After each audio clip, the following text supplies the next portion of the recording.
Whew, I had to grab some coffee before I left. It's kind of early. Mr. Will told us whoever shows up at 7:45 this morning is gonna get a free breakfast there at their store. And so I'm kind of excited about that. Not sure exactly what's gonna come out of this today. I mean, the idea is it's an interview, but at the same time, I've known Mr. Will most of my life. You know, he is kind of a local icon, you know, and we're excited to be able to have an opportunity to come and really just hang out with him and see what all they do here, you know, bring that to you. Good morning, Mr. Will. Hey, Harrison, welcome to Bluffton.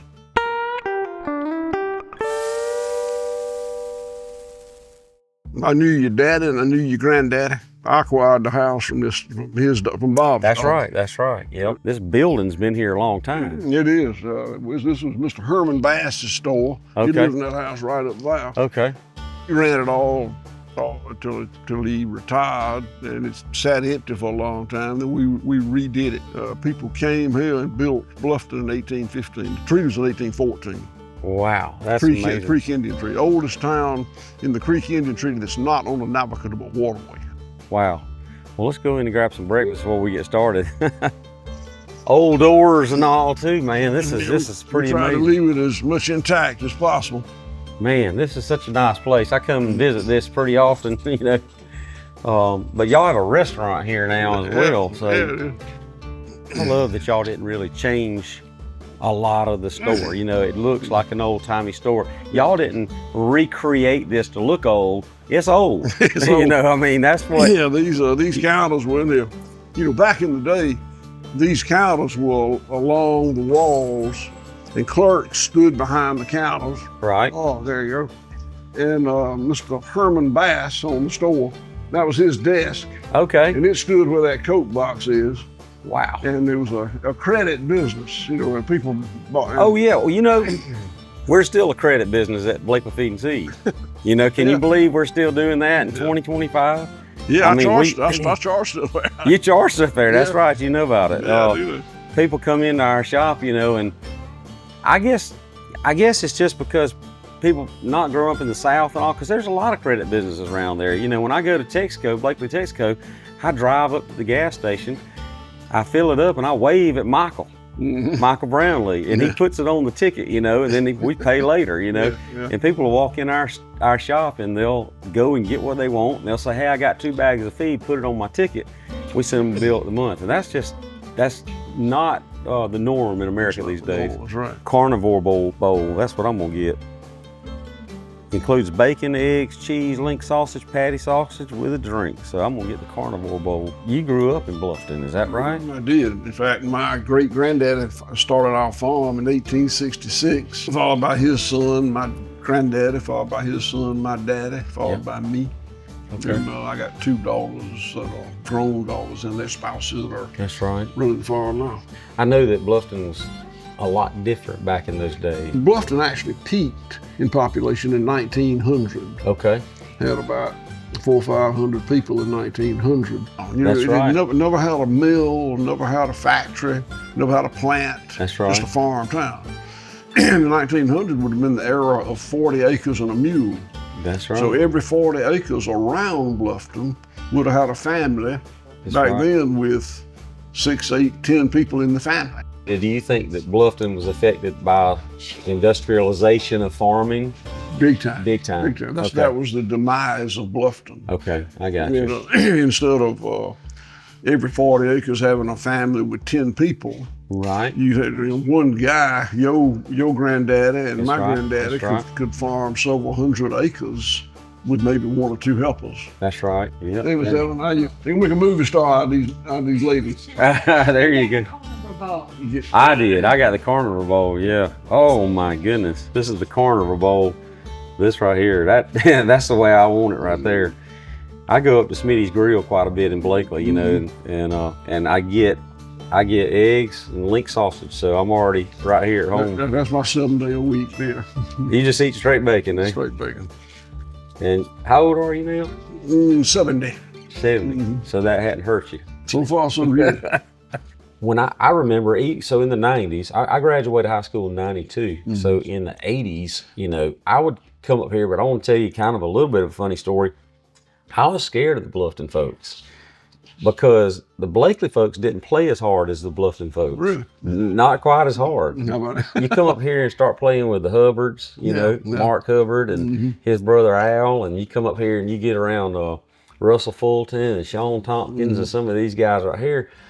And it was all tackle football, but no helmets, no pads, no nothing. And so I was a little nervous about that. And we did that kind of thing in Early County, Blakely some, but these guys were rough, you know. And When I was growing up, yes, we used to play Army with BB guns, and we'd shoot each other.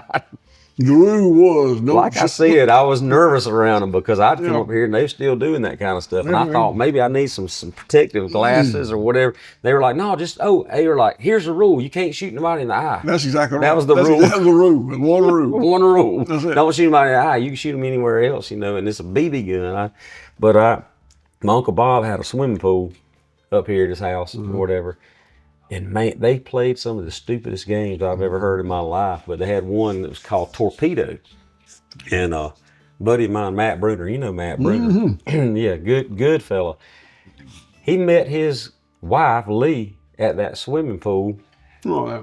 I think he broke her nose or something like that. Or maybe not broke her nose, but he bloodied her nose by accident. Ernie Ford's daughter. That's right, Ernie Ford's daughter. They were in the swimming pool playing one of those silly Bluffton games, you know, in the pool, and somehow she got whacked, you know, and he felt like that was a good move, you know, to kind of, to kind of make sure that she knew who he was and that kind of thing, you know. They ended up getting married, but they played a game called Torpedo. And let me tell you how this goes, because he was asking me and my wife. He said, man, we used to play some good games like Torpedo and Alligator 1, 2, 3. And he was like, y'all ain't never heard of that? I was like, I remember y'all playing, but I would play sick and go back in the house, you know, and I'd watch out the window because if they had cell phones, I'd been calling my mama to say, come get me, because these folks were rough. Torpedo, you take a guy and he'd dive off the diving board and he'd have to swim from the deep end to the shallow end, and people would stand on the sides and they would drop kick and try to hit him like a torpedo, you know. And if you got hit and wounded so bad that you had to come up, Right. you know, then you were out. And I thought, Matt, that ain't a normal game. I don't think people play that all over America. He said, well, what about Alligator 1, 2, 3? And I said, what in the world is that? He said, you know, that's one of them things where the older kids, you know, the young kids would be swimming around and the older kids try to grab them. And if they grab them, they pull them out, you know, pull them under the water and hold them under the water, and they give them a few seconds. And if they let them up and they could say Alligator 1, 2, 3 before they pulled them back under, they had to release them. So it was a drowning game. Yeah. You see why I didn't want to play? I do. I do. But you know, that's an Olympic sport, you know. At first I was going for it. I was like, yeah, that would be a good one, to be honest with you. And y'all had a place. Tell me about the Bluff. I always hear about the Bluff. The Bluff is a geological anomaly. You don't have a 78-foot bluff much in the coastal plain. Okay. In the mountains, it's nothing. In the Piedmont, it's not too much. We just don't have them in the coastal plain. Okay. But we've got one. And now you're speaking of it like it's a term, the Bluff, I guess. I always just thought it was a place that people went. The Bluff is a 78-foot bluff. Okay, And okay. It's very sheer. And, Okay. And it's just right over there in the woods, ain't Yes, just right there. Yeah. We own a lot of the Bluff. We buy a piece at a time. Okay. There's a spring, a big spring down there, coming out of the bluff, out of the bank. Right. And it fed into a swimming pool.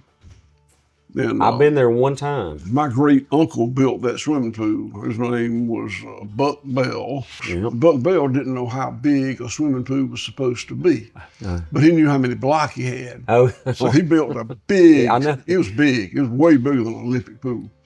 And of course, it was before electricity, 1920. Right.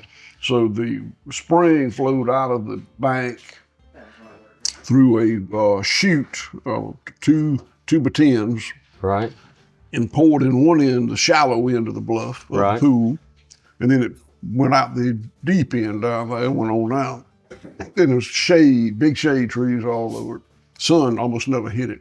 And that water was so stinking cold. Wow. When you got in there, you were just shivering. That's you didn't, right. That's right. You didn't just lift around, you worked in there. And Play people water. would go there. I mean, a lot of people would travel from the area to go to the Bluff. Oh, yeah, it was It was I mean, they had drinks and snacks and stuff down there or something like and that? they had an attendant that would take a quarter to swim. Okay, a quarter. He'd sell you Coca-Cola and things. Yeah. Now, towards the end, they had no attendant. It was on the honor system, so you were supposed to put your quarter in a cigar box that was sitting there in a little shelter. Man, how times have changed. You wouldn't get away with that in today's society. Somebody would They get in the box. We found that one time. I thought I found something that nobody knew about, but some of my buddies, Hud Gay, you know. Hud, yeah. Yeah, great guy. Hud Gay, and I think me and Mark Hubbard and a few of us, we were trapped. We knew that there was something there, you know. Yeah. Well, Hud lived right on the. Oh, I know. Yeah. And Sean Tompkins, he was down there, and we went down, and it was so grown up. I mean, we had to have machetes just to get down there. I don't know if it's still that way or not, but we had to have machetes, and I don't know how we got through. And of course, we wasn't scared of snakes and things like that, you know. I don't know if that's just a Southern thing or not. You just, as a kid, you know, you don't think about it, you know. And we finally got to it and saw this huge, I mean, it's a big swimming pool. Of course, it was all grown up, you know, and that's where the snakes were when we got there. There was snakes down plenty there. of snakes down there. Plenty of snakes down there. And so we kind of, you know, had ideas and dreams of building it back up and doing all that. As a kid, you know, 10-year-old, you know, 11-year-old, was like, man, we need to get this back going. But our parents said, no, you can't go down there anymore. Whatever. It's too dangerous. When they left the bluff, there was another place that people used to go swim, maybe on the Knighton place or something. Oh, yeah. There was a rich creek there. And they told me that it had a lot of snakes and things like down in that area, you know, whatever. They'd be swimming in the summertime and be some moccasins and things down there. And they drew straws to see who was going to jump in first to scare all the snakes away so that they could swim. No. I don't think I'd have. I don't even think I'd want to hang around. Again, I did. You did it? You ever draw a short straw? Yeah. And you just jump in and scare the snakes away. And if it was my turn, I'd rather be somebody else's turn. You're right. I can't. It's just don't calculate. I mean, you know, because today, I work with the youth group, you know, at the church there, and I'll take them on a whitewater rapids trip or something like that. And they're scared to death, you know, like they won't do certain things, you know, and I just think, you know, 30 or 40 years ago, kids, you know, did things that were a little bit more, and I don't know if it's how we're raising kids these days or what, but, or if it's truly like we've gotten smarter and said that's dangerous, we shouldn't do it. Maybe kids may be smarter. Kids may be smarter. Let's go with that. Let's go with that. Yeah. What all, as far as like just meat, I guess, is that what you call it? Just like, we raise cows, hogs, sheep, goats, rabbits, and poultry. Wow. And then we've got a vegetable garden. I'll show you all that. I want to see it all. That's amazing. To think about, I mean, this is a huge operation. Like, how many employees are we talking? Well, I don't know about. It's huge for Bluffton. It wouldn't be huge for. I think it, honestly, now, I'll be honest, I think it's huge. Well, we got about 170 employees. That's a lot of, I mean, that's a big deal. We got, we do about $30 million worth of volume a year. Wow. And and you don't think that's huge for just. Well, it's bigger than I intended for it to be. The goal was never to grow a big business. The goal was to grow one that worked. Do more volume to cover the cost, and then we do something else and have to do more volume to cover the cost. Because there's a lot of cost in this. I mean, 170 employees, you got to come up with some money to pay these guys. Our payroll is over $100,000 every Friday. Yeah, and you know what I like about that, Harris, is of that $30 million volume we do, it's a very local economy. We buy fuel, paper products, insurance, some things like that, and the money goes outside this little economy. Right. But most of that $30 million of turn stays in or near this economy. You know, all our employees, we've got one remote employee in Atlanta. Everybody else is right here. Right here. Maybe not on the farm, but they're close by. We own about 20 houses here in and around Bluffton that we rent to employees. Yeah. And then a lot of them have their own houses. Well, I remember when when this began to really grow.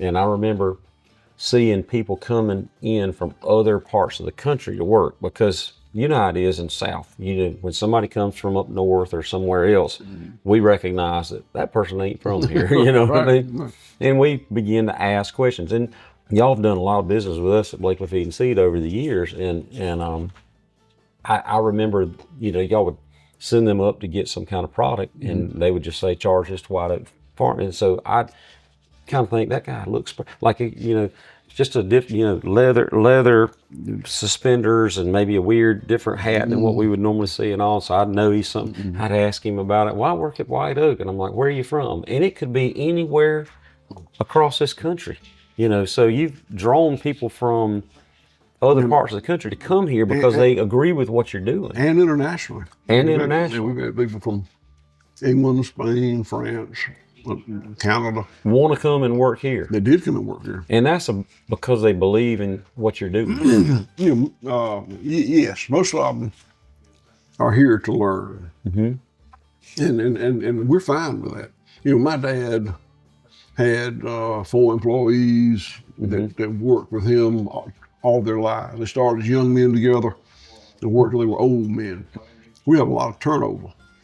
And I thought turnover was bad, but now I don't think that. Now I really enjoy having these usually young but always motivated people come here to learn. And they're just very energetic. They want to. I've noticed that about your employees. Why do we do that?